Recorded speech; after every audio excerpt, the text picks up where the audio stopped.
Welcome to the Daily Wrap-Up, a concise show dedicated to bringing you the most relevant independent news as we see it from the last 24 hours. Sunday, January 26th, 2020. Thank you for joining me today. I have to say I am so fascinated by the American groupthink and how quickly so many can be consumed by just one story, real or not, and miss everything else taking place around it, despite our history in this country being rife with examples of our government creating or fomenting these very stories to distract from the ones they don't want us looking at. And today's no different. It's interesting that we can't seem to wrap our minds around that, or some anyway. But I will always do my best to point out the stories that I feel are being missed, as well as cover the ones that are being pointed out. But we're going to talk about a lot today, including some of the things that are usually seem to be ignored as of the last so many years, I should say. I was going to say months, but of course, Gaza being attacked yet again. And the story, you're going to laugh as we go through it again, because it's the same exact thing every single time. We've always reported this story. Every single thing. I could rattle off all the points right now without even looking at it. One rocket lands in a field, harms no one, all the same thing. It's the same exact story. Multiple bombings of the whole, Gaza's being attacked. It's an unnerving, continual story that happens over and over and over with no investigation, no due process. People get killed every time with never seeing anything on the other side. We're going to talk about that, as well as, weirdly enough, again, for the second time I've noticed this, simultaneously we've got rockets allegedly flying in Gaza while we have rockets flying in Iraq. Now, I'm not necessarily saying that those things are connected, but I think that they are to a certain degree, and I find it interesting that they happen at the same time, but I don't necessarily think that that's because they're being fired from the same place or the same person, but there's obviously a tie-in with this story, and it seems the ones happening in Iraq are indeed very serious. As the last time I checked, it looks like we had direct hits. There were direct hits on the embassy, the U.S. embassy. Alleging no casualties, we'll get into it, but it seems like there was a direct hit inside the embassy on one of the restaurants inside there, which is going to be a huge deal, or rather it could be if they choose to go after it or ignore it like the rest of them. We'll see how they play it out. We're going to talk a little bit about the deal of the century discussion and how it ties in with everything that's going on, as well as some other nefarious things that are happening around that story. A couple little side notes about what's going on with Iran and the injuries, the casualties that are being ignored, and some other deaths that kind of weirdly showed up that I think are connected to, potentially to, the Iran attack. And of course, the bigger story, the one that I'm going to start with today, that I think is, this is something that really made me uncomfortable when I read this. Not even really because of me, because I'm not someone who's going to go out and, say, yeah, sure, give me a flu shot, right? So I'm very skeptical of these things. But for the people that are unwittingly being told this is the right thing to do by their government, and as we'll find out, it's a vaccine that's being prepared that's pretty damn dangerous. And we'll start with that today. This is coming from John Rappaport. Again, someone who I believe you should be paying attention to today, if for no other reason, to at least get the alternative view on why we should be thinking that these things are not something we should be blindly rushing into, which is what always seems to happen, even though they've been caught lying before. It baffles me that this is, you're a conspiracy theorist, despite the 3 other times they've already done this. This is coming from John Rappaport's blog, Vaccine for the China Virus. The planet is the guinea pig for a vast experiment. Now, that shouldn't be very shocking for us, because guess what? As I've recently showed you, I literally just showed in the last show, over 230-something times the U.S. government has admitted to carrying out germ experiments on Americans, right? But let's just pretend like that would never happen today. But as he points out in other articles, back in the dark age of 2009, which I find humorous because it's crazy how far, especially with the 24-hour news cycle today, how that does seem to feel that way. But in the dark age of 2009, there was a grim pandemic spreading like an angry cloud over the world, threatening to kill millions of people. Sound familiar? Sound like China right now? Well, then it was called the swine flu. Just like now, in 2009, announcements were coming out of the World Health Organization and the CDC. The germ was a virus. It was spreading. Travelers were carrying it. People were being tested at airports. The source of the germ seemed to be animal to human transmission. Deaths were being reported. Fear was rising. People were saying, this is the big one. Other people were saying, well, this is a weaponized virus altered in a biolab. Just like right now. In the late summer of 2009, the swine flu epidemic was hyped to the sky by the CDC and the World Health Organization. the CDC was calling for every American to take the swine flu vaccine. We all remember that. We were there. The problem was the CDC, of course, was concealing a massive scandal, right? Which is now not something that they're going to like to talk about, but indeed is something we should all know if you were actually paying attention. At the time, star CBS investigative reporter, which you're all familiar with, I hope, because I've talked about her in the past, Cheryl Atkinson, was working on a swine flu story. She discovered that the CDC had secretly stopped counting U.S. cases of the illness, while, of course, continuing to warn Americans about its unchecked spread and make sure you get that vaccine. Now understand that the CDC's main job, as John points out in his article, is counting cases and reporting the numbers. But yet, they just stopped counting, which was verified, by the way.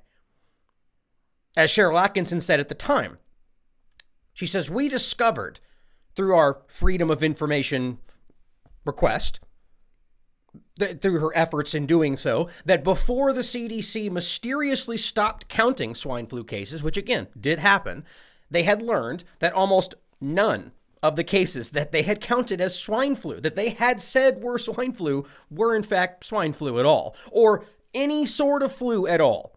She says that with accentuated effort. I mean, think about that. Not just not swine flu, but any flu. Which, think about what that means. The idea that we're talking about something it's not a swine flu, it's not the flu, it's just something outside of any of these things, which suggests to me something a little more nefarious. Now, she goes on to say the interest in the story from one CBS executive was very enthusiastic. This, to me, rings true with the whole Epstein scenario, how, there was a story there that they just didn't allow out. And I remember this case at the time. She says there was one executive that was enthusiastic. He said it was, quote, the most original story he'd seen on the whole swine flu epidemic. But others pushed to stop it after it was published on the CBS News website. And in the end, no CBS television news broadcast wanted to touch it. She says we aired numerous stories pumping up the idea of an epidemic, but not the one that would shed original new light on the hype.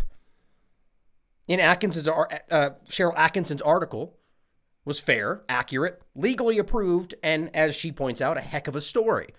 With the CDC keeping the true swine flu stats secret, it meant that many in the public took and gave their children an experimental vaccine that may not have been necessary. This is directly from her and the person that broke the story, finding out that they weren't actually counting this stuff. Things like something we're dealing with today. About 3 weeks after Atkinson's findings were published on the CBS News website, the CDC, as John points out, obviously in a panic, decided to double down and claimed that there were somehow then all of a sudden 22 million cases of swine flu in the United States, going from not counting them to suddenly 22 million cases, which was, of course, later shown to be an outright false. But they sure sold those vaccines, though, didn't they? Now, today, with the coronavirus, I don't know how that last story would not be wildly relevant, but today with the coronavirus, the U.S. National Institutes of Health, the NIH, is, guess what, launching a rushed program to develop a vaccine against the China coronavirus with the goal of having a vaccine ready for human testing in an unprecedented 90 days. Now, this is the most unnerving part, that we literally just talked about this. We just talked about the reality that, I mentioned this in my previous show, that the last time they tried to rush something out, it was a horrible, horrible experiment. It didn't do very well and actually hurt people. But sure, let's just do it again, right? Because it's always that weighing of what's more important. Because they've hyped up the fear, sort of like last time. And again, recognize that I'm not saying that that's not necessarily the case. We simply have to recognize that this is something that they've done before.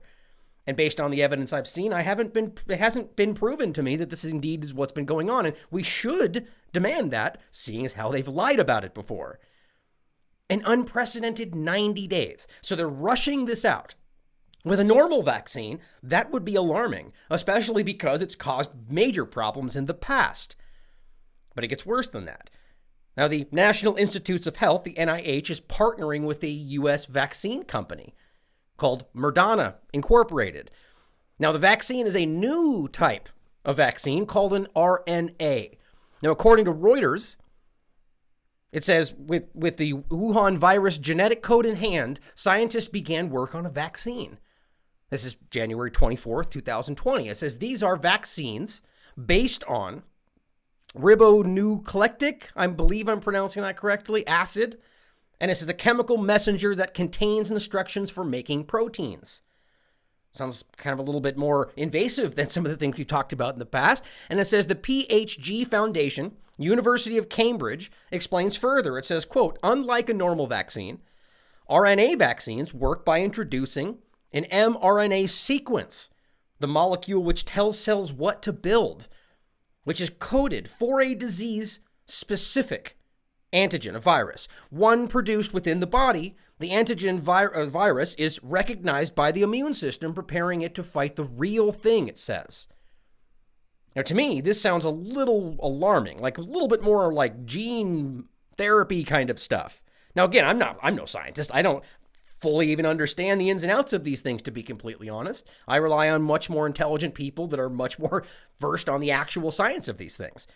But I'm just telling, just flat out, that knowing what's happened before and seeing that this is something that's a little bit unprecedented, it's alarming to me.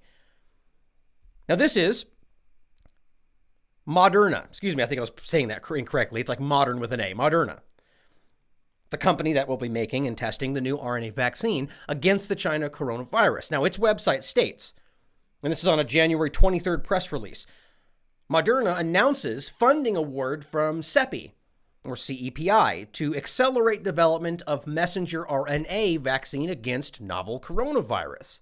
Okay, CEPI. So, well, let's meet CEPI. Here is this group they're referring to, which means the Coalition for Epidemic Preparedness Innovations.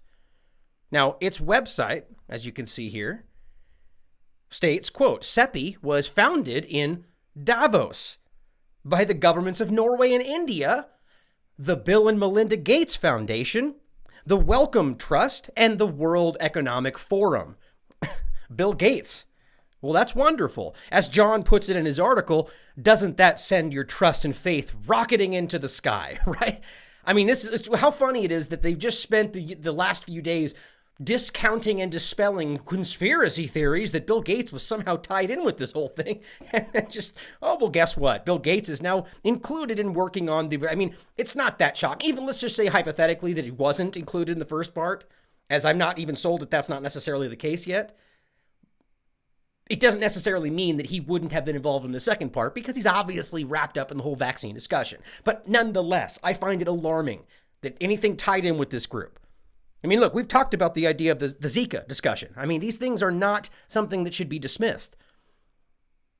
I personally am very alarmed by anything that they're involved in. I mean, Bill Gates has openly discussed, and I'm saying openly discussed, the concept of depopulation, even eugenics.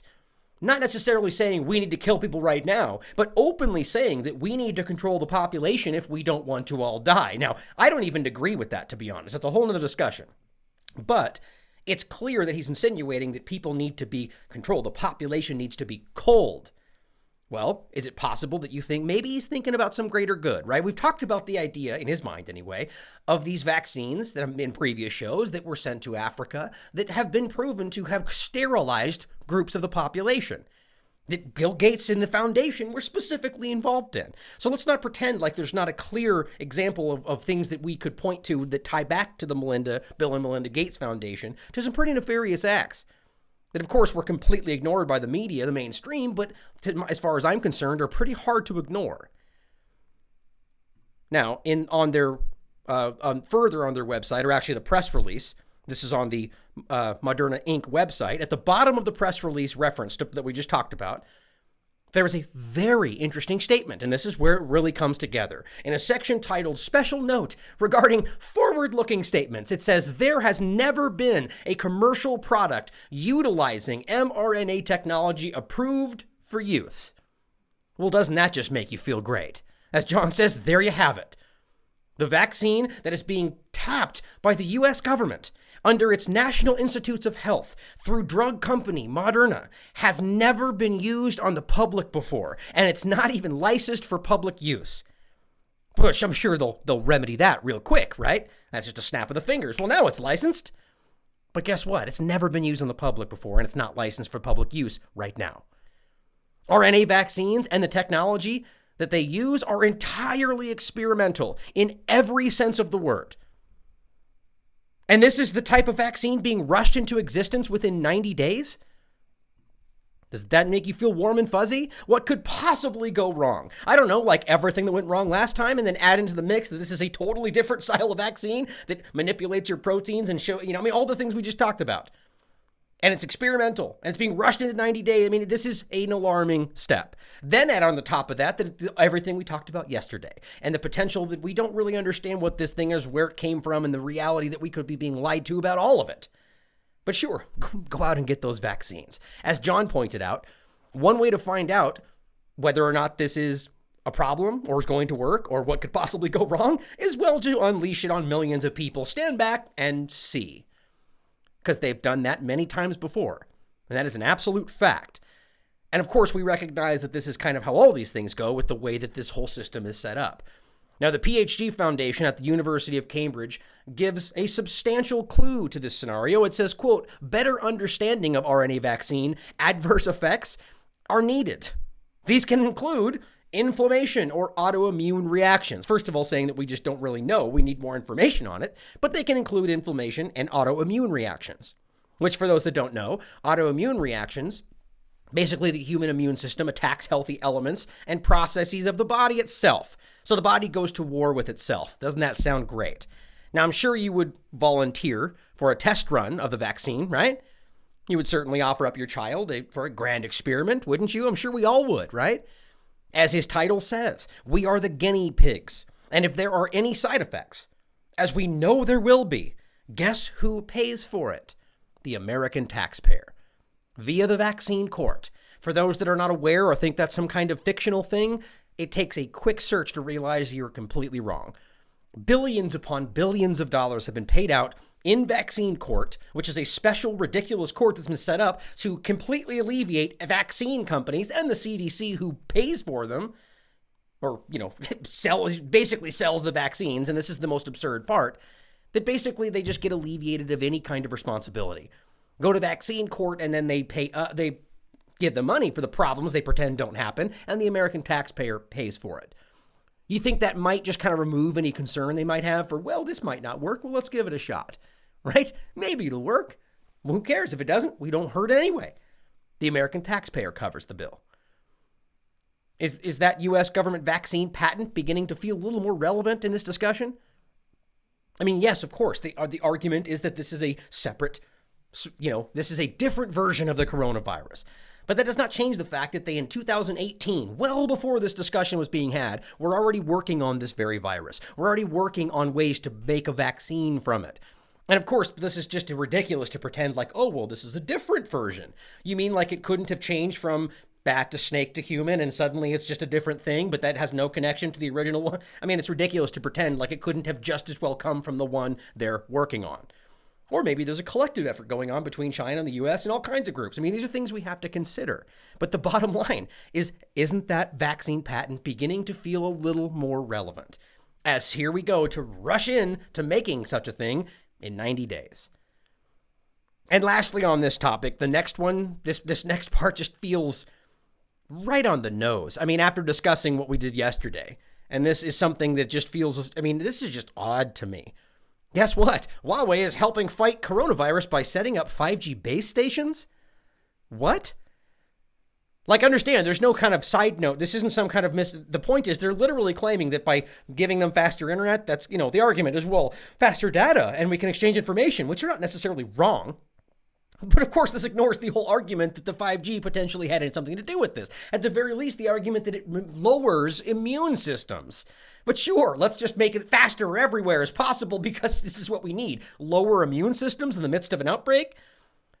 I mean, to me, this just kind of adds more suspicion, right? I mean, the argument for those who didn't see it yesterday is that Wuhan, the city where this began, was their first location for the rollout of 5G in the entire country. And then suddenly we see this happening, right? Now, this is not verified, but as we said, one of the side effects that people could point out is that a lowered immune system from these 5G operations. And then suddenly this happens, right? So now they say we're going to rush out, like we're going to make sure we get all these bases out as quickly as possible everywhere in the midst of this. Like, that's what we should be doing, right? To Russia. I mean, why don't you put those efforts into anything else? And even more absurd is the fact that pretty much everyone that we've spoken to or found out about in regard to China has said that the 4G was faster. Right? So they're in fact hurting them in every possible way. It just kind of blows me away, to be honest. But the whole point of all of this is that it's not okay for this kind of thing to be pushed forward, especially in amidst, I mean, look, I'm complaining about no evidence in regard to what's going on with Iran. All the allegations that they're saying about everything going on, and some people don't seem to care. Well, yes, in these situations, people are a little more hesitant to question things, but it doesn't change the reality. These people lie to you about damn near everything they talk about, whether that means this is a real virus and they're lying about things around it, or it's a completely fabricated scenario, as John seems to be suggesting to some degree. We should be asking this.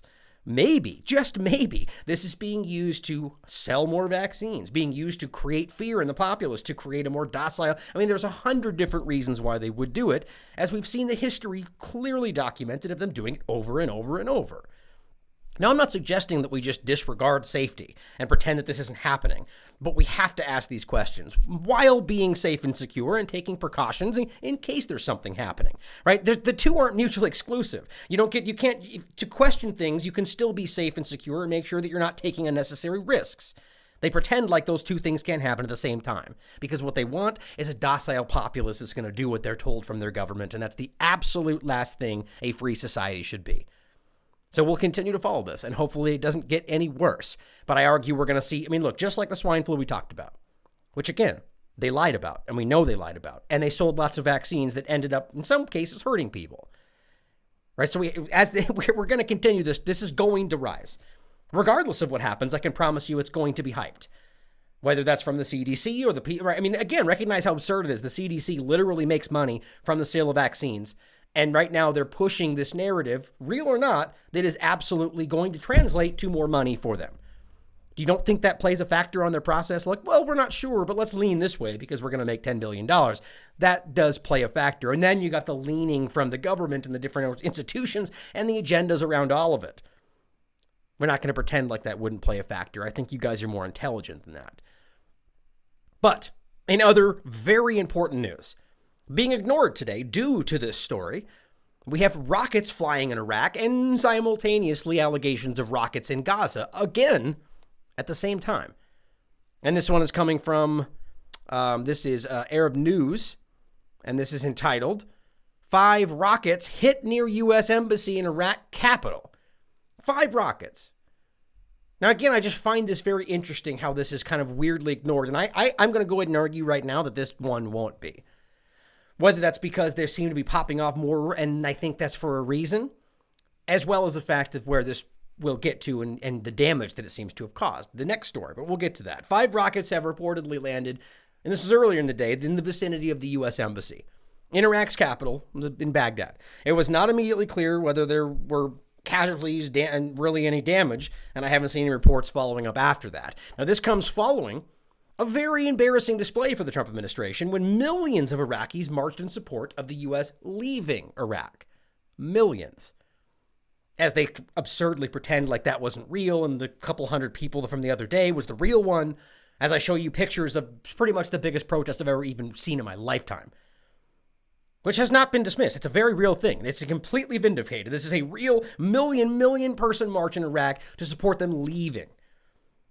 But funny how these rockets now seem to be serving the same purpose, right, that they do for the Israeli government, both for distractions from what's obviously happening, that they don't want them there, and to create the very justification for action, or in this case, the justification to maintain their illegal presence, right? It's weird how these the foreign policies of these countries are becoming more and more and more alike as the days go on. Now, Iraqi activists held a massive rally just yesterday in the capital of Baghdad against the United States presence in the country. They continue to pretend like these aren't happening.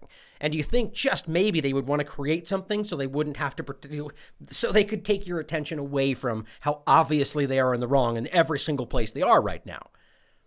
Now, one of the sources, again, as always, said that 5 Katyusha rockets had landed near the compound, while another put the number at 3. It seems like 5 has been the kind of general consensus.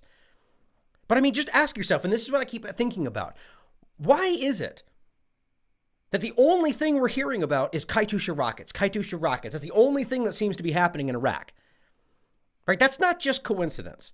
There's plenty of other things that could be happening and could be being used. Why is it that that's the only thing that continues to happen and continues to be reported? Now, I'm not saying I necessarily could tell you exactly why, but recognize that that's something. There's something to that. Why, there's a reason that's the one that keeps getting used, and that's the one they keep pointing out. Obviously, originally, it was because they pretended those were Iranian. Right? Oh, well, Katyusha rockets, that means Iran. And we quickly proved that was ridiculous. But now they still just pretend that that's the rocket that connects with this larger idea. That when you hear Katyusha rockets, well, it must be Iran. Well, of course, we know the PMU are the ones that they are alleging, but they are even an Iran proxy. But, that's all so convoluted, and that's behind us now. Now we're past the plane crash, and we're on to the coronavirus, and no one knows what's going on. But the Katyusha rockets continue to fly. And the fact that that's the only thing we keep seeing, it has to make you see that there's an agenda taking place. But 5 of them, apparently. Now, these landed not far from the U.S. mission on this was today, earlier in the day. Now, later in the day, former Iraq foreign minister Zibari claimed that at least one of the projectiles had hit the U.S. embassy itself, directly damaging its canteen and setting it on fire. Now, still, the U.S. remains silent on the matter, and there's been no confirmation or denial of the claims. Now, imagine if this had happened in the midst of the Iranian discussion. Right, this is the exact same thing in the exact same group and the exact same rockets that they literally just claimed were an attack from Iran. Now, the same thing happens and hits exactly hits their embassy, and there's no reaction, there's no claims of attack. So how does that make sense? Either the first one was Iran and this one's also Iran, or the first one wasn't Iran and neither is this one.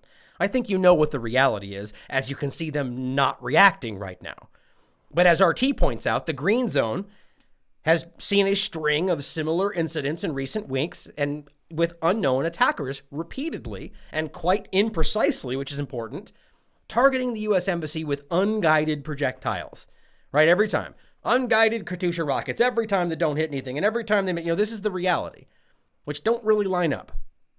This is other U.S. facilities across Iraq have sustained rocket fire on several occasions. Now, there's 2 different things that I think are kind of going on here. I think we're seeing allegations of rockets that may not actually exist, sort of like we're seeing in Gaza. I think we're seeing rockets that are being launched on purpose that hit nothing in order to create the air they're being attacked. And then I think there is an actual fact, an element of people, fighting back. Be that PMU, random other people, and there's any number of people that don't want them there. Even ISIS has access to these rockets. Also, so does the CIA and Mossad, but that's irrelevant apparently.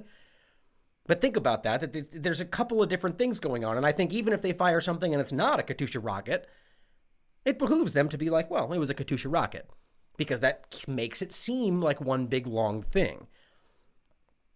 Now, all of these attacks were more or less ignored, despite this exact same action almost bringing the U.S. government to war with Iran less than a month past. I can't, it just blows me away how people can't recognize how absurd that is. But this was made far, far more serious and likely necessitating an actual response here from the U.S. government when actually 3 more were fired, yet this time reportedly hitting their mark. Despite the fact that one person said one earlier did actually hit, that's certainly possible. But it seems these ones are being pretty widely reported as actually hitting dead on. And I truly believe that this is going to be, if this is what they're saying it is, and this did in fact hit the embassy, and this is being reported, I don't see how the U.S. cannot do something.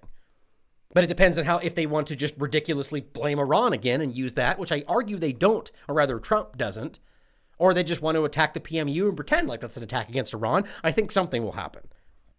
Now, these 3 rockets have actually struck the U.S. embassy in Baghdad, according to numerous sources, following the previous 5 we just talked about, with one reportedly hitting its restaurant, Al Arabia, I believe. Now, there have been no reports of casualties so far, which again is really interesting to me. Now, that doesn't ever really mean that there's not, right? Because we know we just had an attack where the U.S. pretended nothing happened, and then we've got 34, and I think it's a hell of a lot more than that. So right now they're saying nothing, no casualties. Well, it could always be more. It's possible even deadly.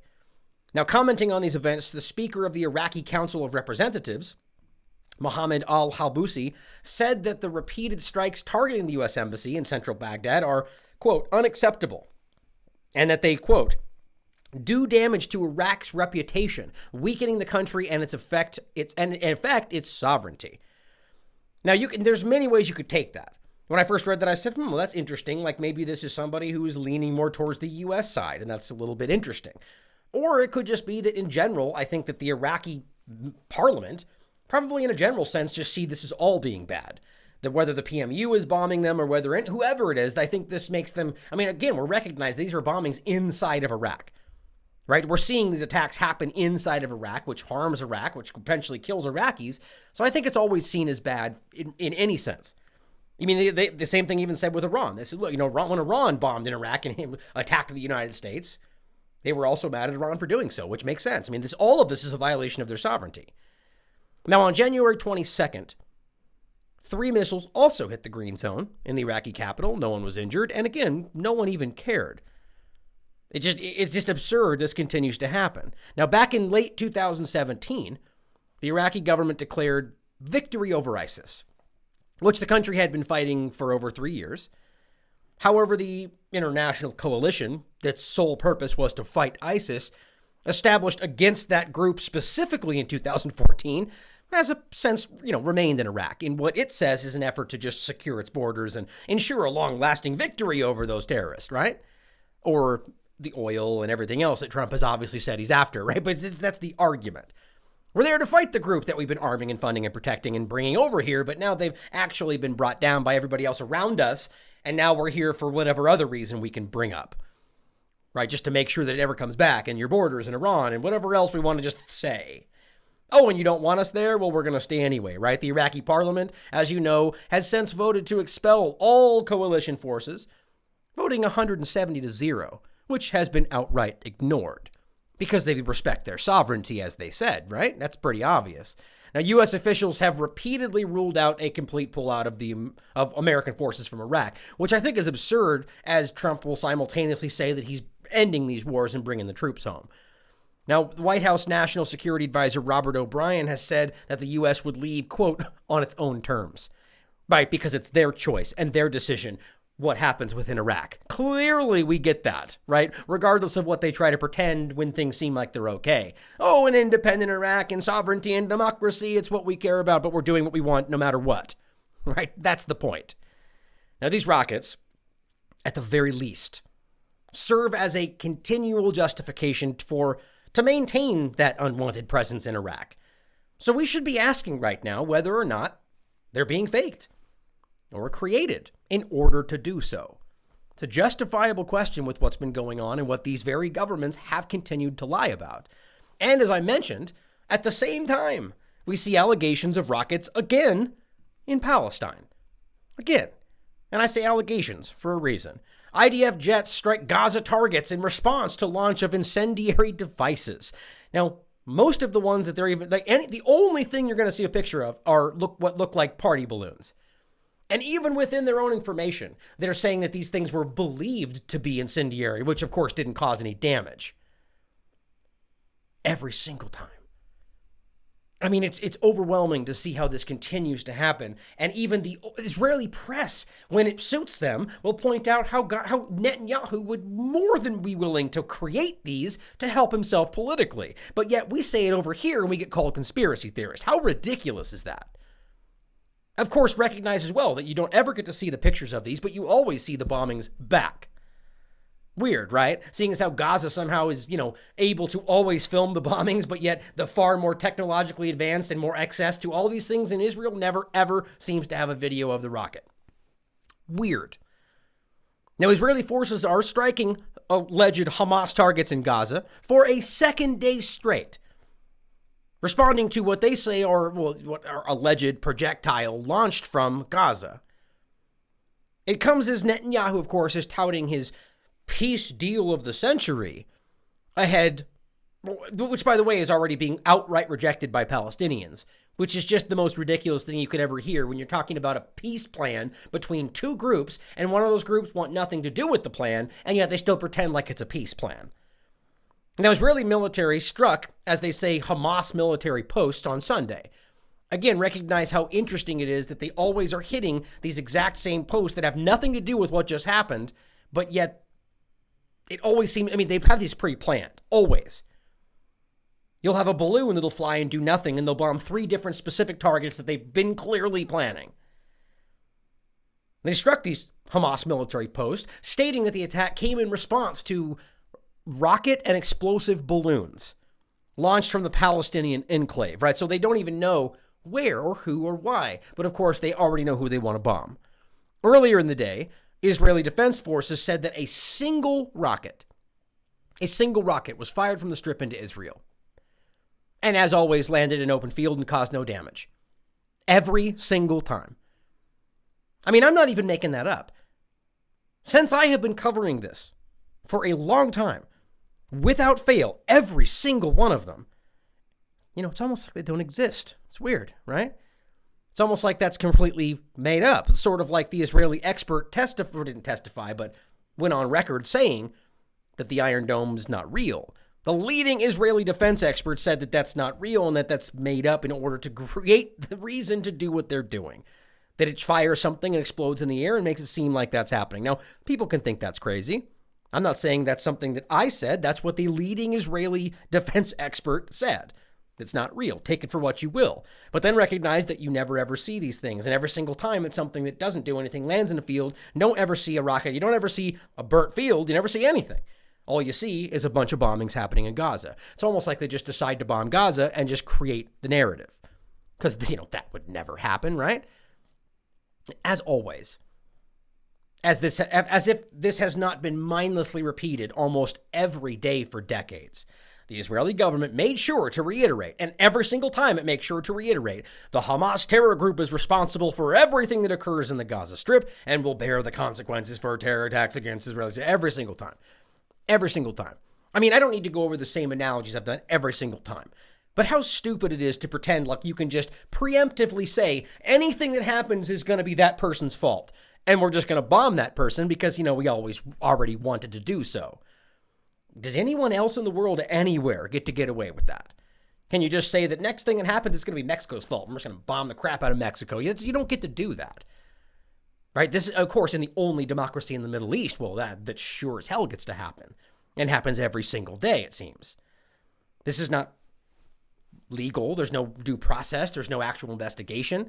And every single time people get hurt, people die in Gaza. When every single time, none of that happens in Israel.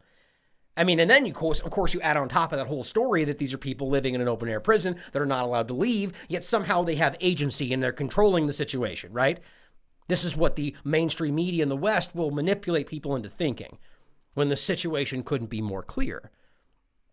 And yes, there is video of the Israeli airstrikes. And no, there's nothing showing a rocket or this open field that must just be burnt and battered after years of rockets hitting that open field. They would have accidentally hit a target by now.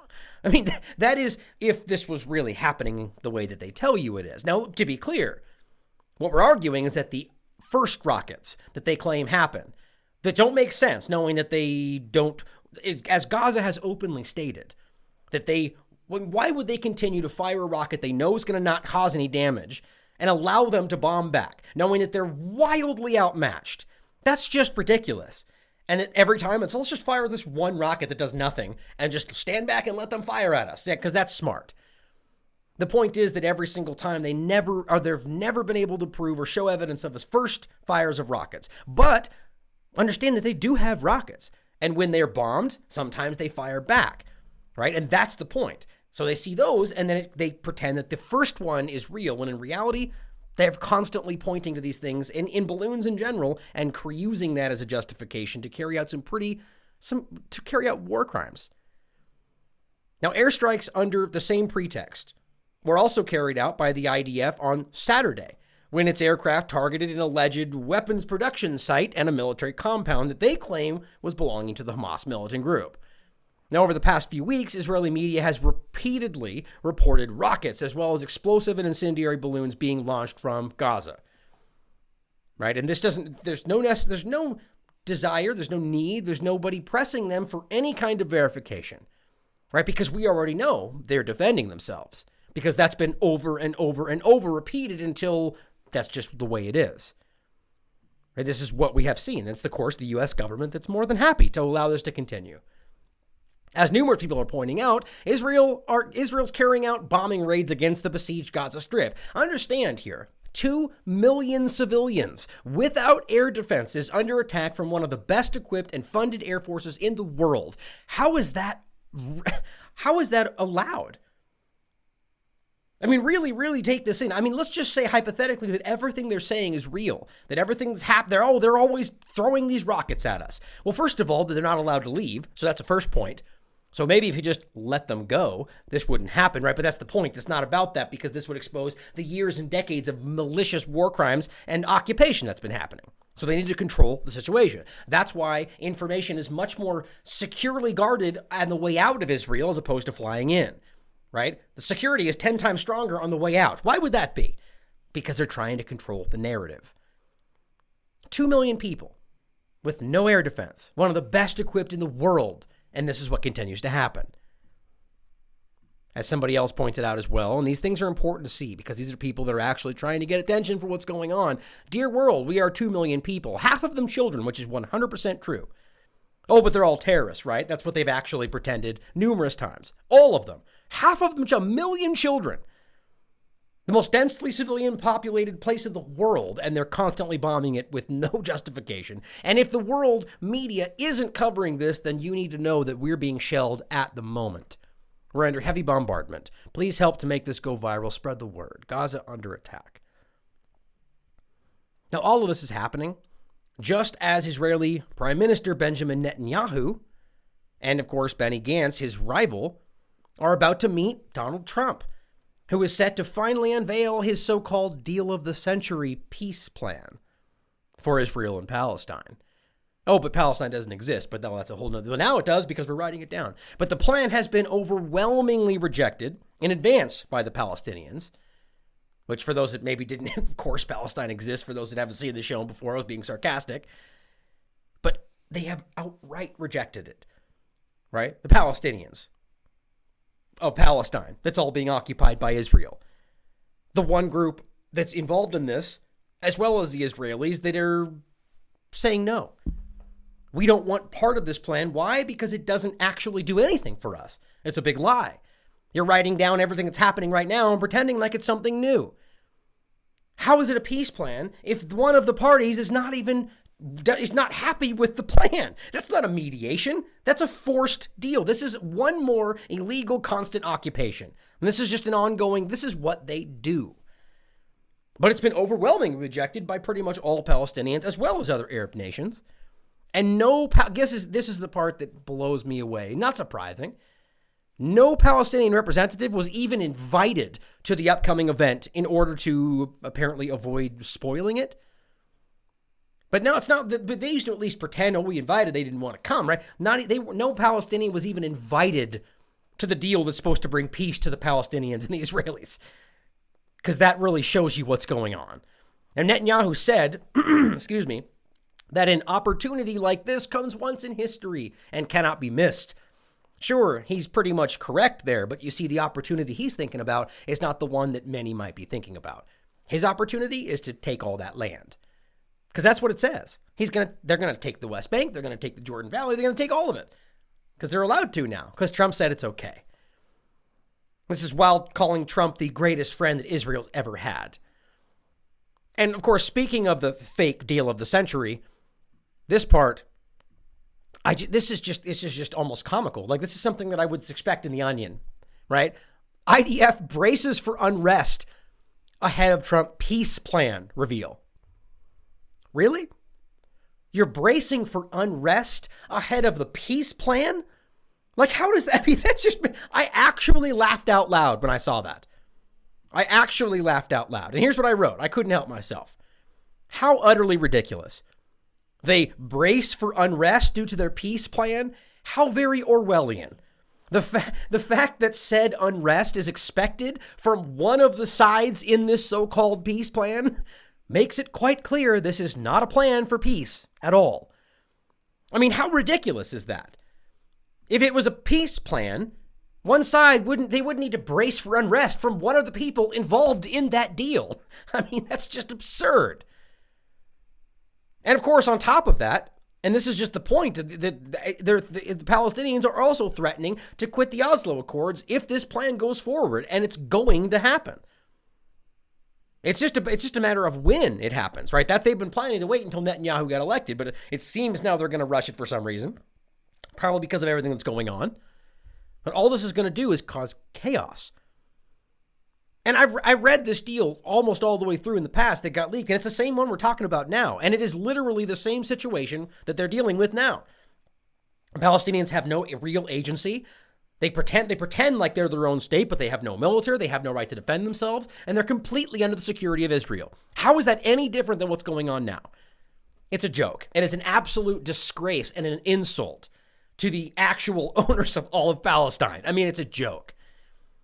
And the most disturbing part is not that this is all a big hoax, which it is, but that the government that is essentially dictating what the deal will say is the same government committing some of the worst atrocities in living memory. And many of them against these very same Palestinian people. Now, how does that make sense? What only makes sense in the backward clown world that we're living in. Things like this. Stealing of Palestinian organs continue. Horrifying realities like this will only be written into law with this war plan, which is what it actually is, masquerading as a peace plan. And as Syrian Girl points out, organs are only viable when taken from a living patient. Let that settle in. And things like this next one should really put things into historical perspective. And this is one that really, really blew me away. Israeli High Court allows DNA testing to prove Judaism? Wow. I mean, wow. Of course, to which I tweeted, wow. Imagine if this were another group in history that shan't be named doing the same to prove their purity. Well, that would be eugenics and racist. But if you dare say that about the Israeli government, well, then you, sir, are the racist, and don't forget it. The facts don't matter. Indeed, the facts don't matter. Facts such as, Zionism is hijacking Judaism. And Zionism is one of the most dangerous ideologies in the world. And there are many Jews who will tell you exactly that, if you just care to ask. Here's an example. This guy says, I'm going to show you the video. This is actually what they are chanting. I'm a Jew. Torah banned me from forming a state. Zionism never represents me. True Jews are committed to Jewish faith and are not contaminated by Zionism. Israel is not a Jewish state. A Jew can be black or white, belong to any nationality or race. How important is that? This is the point.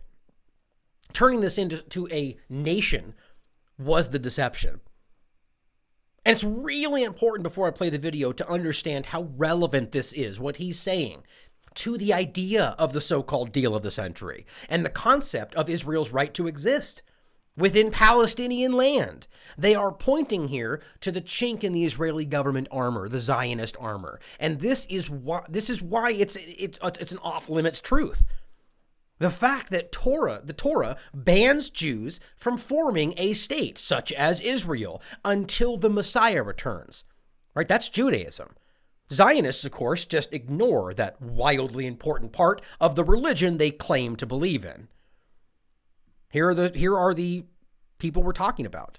These are the Jewish people that are sitting there talking. This is what they're chanting. Ay Hashem yeh malkaini ay vela ay oni am vodem tayrosaini yagdoishu khayini vela ay nene nemone ay ronailai lekandai shaim shumayim ay lekandai shaim shumayim ay lekandai. It's pretty interesting. Right? It's not something that you would see or even they would even pretend exists, right? And you would be called crazy for pointing that out. And there's a lot, right? And I've pointed this out before. I've played numerous videos of massive factions of Orthodox Jews who will outright tell you that Zionism is a bastardization of their religion. And here's what happens to Orthodox Jews who dare to speak their mind in the only democracy in the Middle East.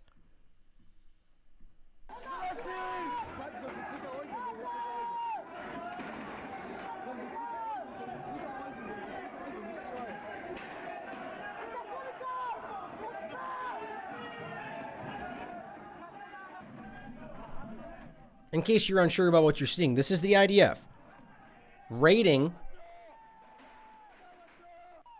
These are Orthodox Jews, and the reason that they're doing what they're doing is because they are anti-Zionism. Look at it, you're just hitting them in the back on the way out, right? I mean, it's quite shocking to see. I mean, the point is that this needs to show you pretty clearly that it's not about, the state for the Jews alone, as Netanyahu has said himself. It's about the state for Zionism alone. And if you're a Jew who dares to say that, well, then you're no longer part of the club, right? And they dare to say that anti-Zionism is anti-Semitism, as these people will absolutely point out that is the fact that Zionism in and of itself is anti-Judaism. It's a shocking reality. And the fact is that one of these days, my just simply saying this may get my channel removed or the video taken down, despite the fact that I'm literally showing you these people and they exist. But they don't want you to realize that. They don't want you to see that these people exist and the fact that this is what's really going on. And now they're actually going to use the United States and whatever they have over this government to manipulate this into being. That they're literally going to write this into being because this is a place right now that has been illegitimate from the beginning.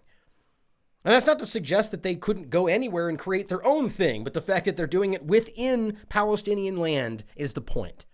Something that's not theirs. And the fact that I've showed you Golda Meir, one of the founding prime ministers, one of the founding members of Israel, saying very clearly, I was a Palestinian. And yet they pretend like that's not real. And who's the dishonest ones here? Clearly the ones that are literally writing the text about how this is going to go forward. It's pretty unnerving when you really think about it. And to end today, just a few more quick points. Really just some quick mentions that are nonetheless very important that I wanted to include. But I just kind of wanted to go through a couple of these real quick to show you. This one I found very, very interesting, personally, in regard to Iran. Veterans of foreign wars urged Trump to apologize over downplaying brain injuries. Like, think of how crazy this is and how much this contrasts what Pompeo and Esper would, gaslight you and cast ad hominem attacks at anybody suggesting that they lied, right? Well, here are veterans of foreign wars, or the VFW, saying that you guys need to apologize because you lied, right? So now are they going to call these veterans un-American? Or, how are they going to play this? Right? What they're going to do is completely ignore it because they can't do that. Because it'll make them look bad, because it challenges their entire stance. Right? The point is they lied to us. They lied about what happened, and that should be alarming. And now they're continuing to lie. And these people are saying, you need to apologize for the fact that look, they're pretending that this is for America and for these people and support the troops and we care about these people, and then they just completely lie about them. Use them. Sort of like how they allowed those 2 drone people to stay up in the building while the attack was happening in order to save a couple of drones, which, by the way, was completely reported by numerous outlets. This absolutely happened. Showing you that clearly the drones were more important than the people. And so, too, were the idea of these people's injuries to their larger agenda. And clearly, I think there's more happening here. As here's a story from today. U.S. soldier died in rollover accident in Syria according to the Defense Department. Well, that's weird. Guess what? This apparently happened on January 25th, it says, anyway. Or rather, the incident took place on January 24th. Well, that's interesting. The point is that we're continuing to see these continue to happen, right? We got the 2 people that died right at the same moment in Afghanistan. We got the 2 people that mysteriously died, 2 U.S. troops that mysteriously died in Germany, where these people were sent. And we continue to see these kind of weird, sporadic, and as I called it before, if you watch the show, the weird discussion of the accident. How many people died last year due to accidents or, training accidents or whatever they said. And I thought, well, interesting. How easy would it be to just add a few more to that number? Well, here you go. Now, I'm not saying I know anything about, I'm just showing you this and I'll let you think about it what you will. But the reality to see that this is possible, as they just got caught lying twice. First it was 11, now it's 34. It's going to probably keep going. U.S. soldier died in rollover accident in Syria. How far-fetched would it be to consider the possibility that that is somebody that died when Iran attacked and they just don't want you to know about it?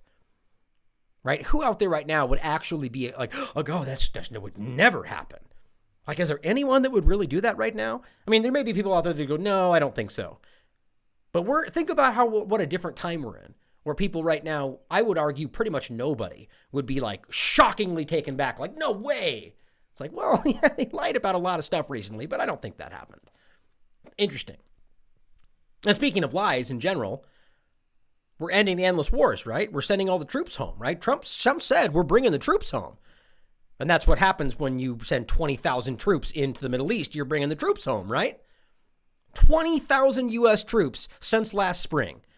Remember the discussion about Syria? And, oh, yeah, we're bringing the troops home. And he said, oh, we're bringing everybody back from Syria and we're all coming home. And they brought some people to Iraq and then they very quickly brought them right back to Syria. And for the next 3 months, and even still to this day, people pretend like they went home from Syria, which is just absolutely ridiculous. Well, it turns out they sent 20,000 people since last spring in total into the Middle East, whether that's Saudi Arabia, Syria, Iraq.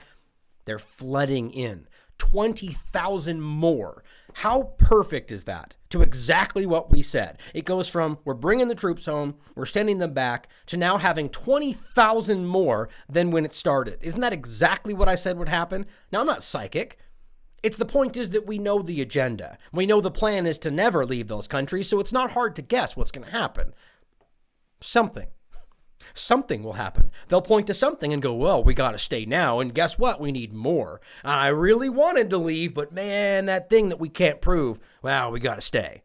Right? Shocking. Just like with Syria. Oh, whoa, they saw just a gas attack. And remember which one that was? That was Duma. When Trump said, we're leaving Syria, and then we're going to bring them home. And then suddenly there was an attack and we have to stay in Syria. That was Duma, by the way. The one that we know for a fact was completely fabricated. And that also kept them in Syria. Makes you think, doesn't it? 20,000 more people. I mean, and here, just so you can see the breakdown, this is where they are.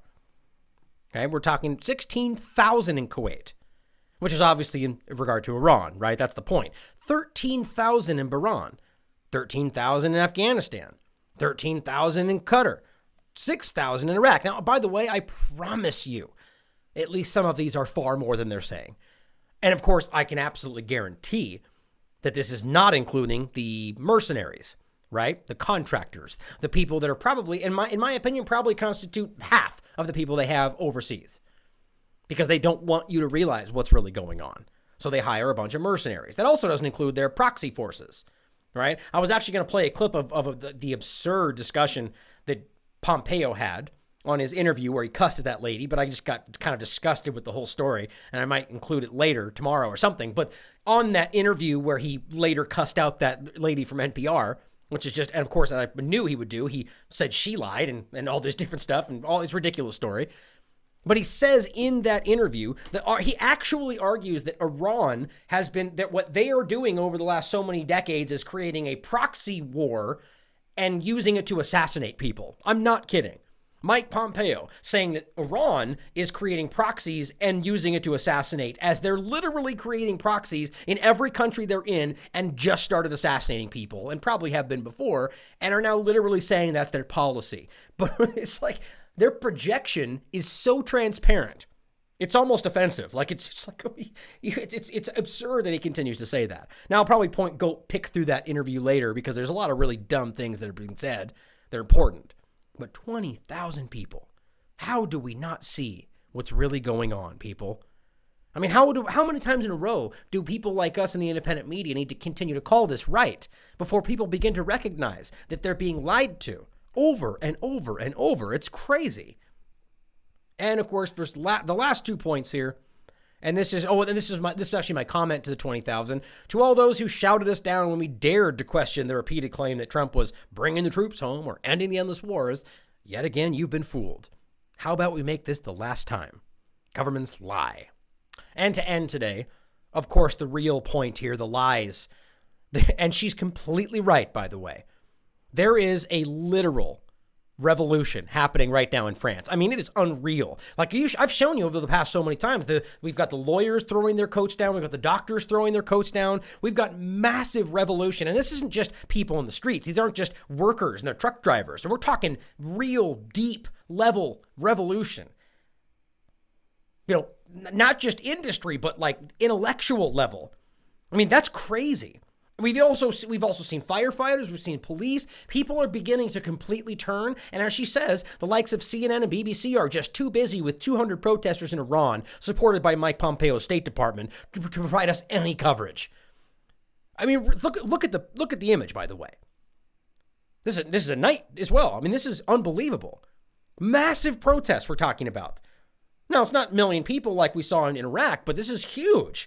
And it's a hell of a lot more than even that they're claiming are happening in Iraq and Iran in support of U.S. agendas, which is just ridiculous to believe that it's happening. There are some, of course, but it's far, far in the minority. This is, I mean, we're 60 plus weeks in a row. I mean, it's unbelievable to see this, that we can have an actual like open revolution of an actual organic revolution that can't be stopped because they want things to actually change. And the media just pretends like it's not happening. Yet they want you to believe their coverage when they talk about only the places they want you to look at. And then, of course, they keep getting caught using, State Department connected people. Like the two different people right now that are being shoved in our faces as real Iranians. They're two women. One's a State Department employee. The other one works for the FBI and is a lobbyist for Haftar in Libya. I mean, how do we not see how transparent that is? You don't do things like that when you got the truth on your side. That's the point. You do that when you're lying, when you're trying to achieve an agenda for a greater good or otherwise. You're still lying. And until they actually cover what's actually going on in France and the other places in the world, we'll know for sure that they are deceiving you. And even when they do, they're probably still deceiving you in some way. But the fact that they refuse to cover things like that and gaslight us about everything else we're talking about, we need to begin to recognize that there's a larger agenda taking place across all of these. And there's a huge movement going on around the world lately with protests and anti-government protests and people that really want change. And of course, these things are being hijacked and manipulated in every possible way because they only want you to look where they're pointing to. There's far too much going on today to only pay attention to one story, whether that's the coronavirus and whether that's real or not. It is paramount today that we take the time to understand everything that's going on and really take the time to research these things for ourselves. I highly recommend you take the time to look through John's old work. Now, I'm not saying I believe or agree with everything that John Rappaport has to say, but he has done some profound work on classic stories, even in regard to HIV and AIDS. It would probably be eye-opening for you. But we need to see that these lies have happened before. And we can literally see them happening right now in regard to foreign policy. So in regard to the larger story of the virus, it's time to be skeptical, but also be safe. Thank you for joining me today. As always, everybody out there, I'm glad you take the time to think for yourself and help me spread the information. Get this in front of people that need to see it. Help them find their way. And that doesn't mean that they have to believe what we're talking about, but help them begin to question things, including this show. I love you guys. As always, question everything. Come to your own conclusions. Stay vigilant. What was that? There will be a briefing. No briefing. Anyway, welcome to the State Department. I think we have some interns in the back. Welcome. Good to see you in this exercise in transparency and democracy. Now, I know that standards have slipped over the last few years in Washington, but for a lawyer, you're remarkably cavalier with any idea of justice.